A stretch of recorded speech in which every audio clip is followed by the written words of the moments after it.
안녕하세요, 신작가입니다. 한국의 대선 선거운동은 활발하게 진행되고 있습니다. 일본에서도 관심을 갖고 현재 한국 상황을 지켜보고 있습니다. 이 가운데 일본에서는 이재명 후보의 발언 하나하나가 주목받고 있습니다. 한국 대선이 일본에 미치는 영향에 대해서 어떻게 생각하십니까? 라는 일본 야후 재팬에서 실시 중인 설문조사입니다.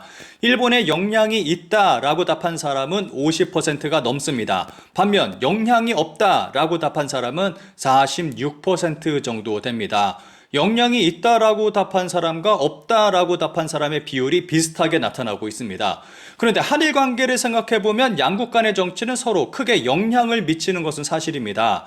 그래서 일본 언론도 이번 한국 대선에 대해서 관심을 가지고 보도하고 있습니다. 한국 여당 비상대책위원장 후보 배우자 TV 토론하자. 이재명 후보 즉흥적이고 무책임 일축. 야후 재팬에 올라온 중앙일보 일본어 기사입니다. 최근 국민의힘 비상대책위원장이 긴급 기자회견을 열고 영부인은 단지 대통령 배우자가 아니다 라며 후보자 배우자 TV 생중계 토론을 제안했습니다.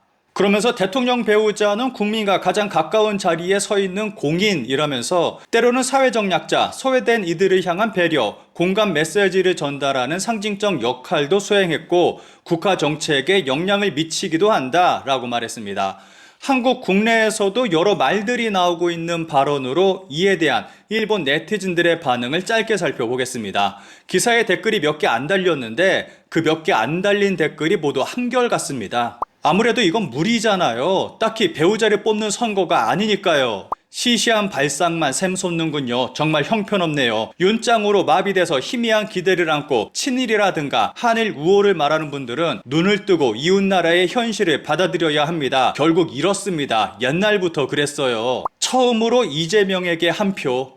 이재명은 왜 낙승으로 한국 대통령이 될 수 있는 것인가? 의욕투성이라도 라이벌의 자멸로 대선 압승이 농후한 결과. 이재명 후보의 압승은 당연한 결과라는 내용의 기사입니다. 이미 게임은 끝났다. 이재명 정권의 인사로 일한 지소미아 문제를 일으킨 인물의 이름도. 이 기사 역시 이번 한국 대선은 이미 끝난 게임이라고 말하고 있습니다. 기사의 딱 한 줄을 살펴보겠습니다. 반면 이미 당선 확실 램프가 켜진 쪽이 진보계 제1야당 더불어민주당의 이재명 후보다. 이 내용은 지난 영상에서 소개를 했었습니다. 일본에서는 이번 한국 대선과 관련해서 이재명 후보의 기사만 나오고 있습니다. 다른 후보를 거론하는 기사는 거의 찾아볼 수 없을 정도입니다.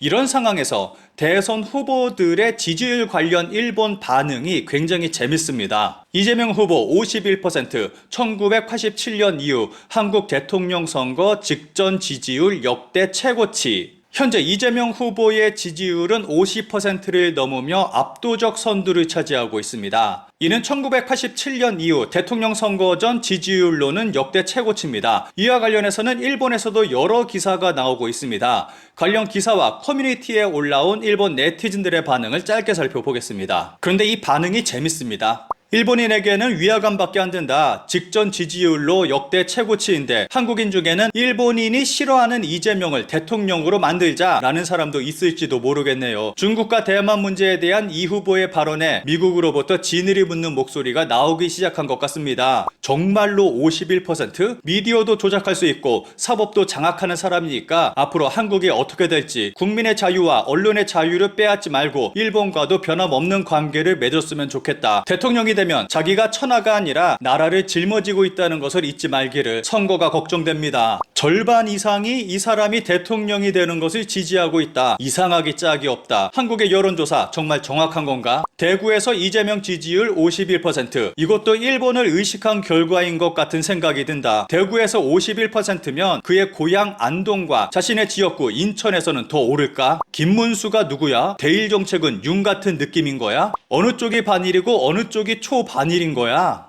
대부분의 일본 네티즌들이 이재명 후보의 지지율이 50%를 넘는다는 것에 놀라움을 감추지 못하고 있고, 재미있는 것은 댓글에서도 알 수 있듯이 일본 언론에서 이재명 후보에 대한 기사만 쏟아내고 있다 보니까 다른 후보에 대해서는 전혀 모르고 있는 상황입니다. 최근에는 이재명 후보의 발언이 일본에서 크게 화제가 되고 있습니다. 일본과 잘 지내고 싶다. 야당 이재명 후보 한국 대통령 선거. 이재명 후보의 일본과 잘 지내고 싶다 있다 발언이 일본에서 크게 화제가 되고 있습니다. 이재명 후보는 20일 유튜브 라이브로 진행한 재외동포 온라인 간담회에서 제가 일본에 적대적일 거란 선입견이 있다라고 언급한 뒤 김대중 전 대통령의 일본 문화 개방을 통해 대한민국 문화가 엄청 발전했다. 외교, 한국 침략사, 독도, 영토 문제 이런 건 우리가 강경하게 대응하더라도 문화, 사회 영역은 가까운 나라로서 서로 협력해야 시너지가 있다라고 말했습니다.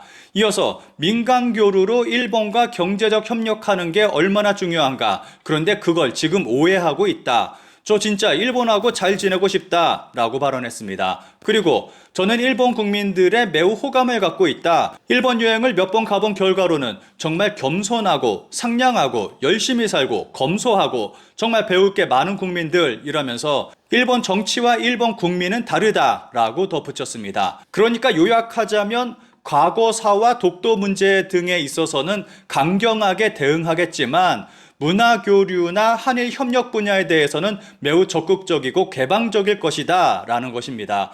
무조건적인 반일도, 무조건적인 친일도 아닌 실용적 외교를 하겠다는 자세를 보여준 것입니다. 이 발언은 일본에서 크게 화제가 됐습니다. 관련 기사에는 3,000개가 넘는 댓글이 달리며 반응이 뜨겁습니다. 관련 기사에 달린 일본 네티즌들의 반응을 살펴보겠습니다.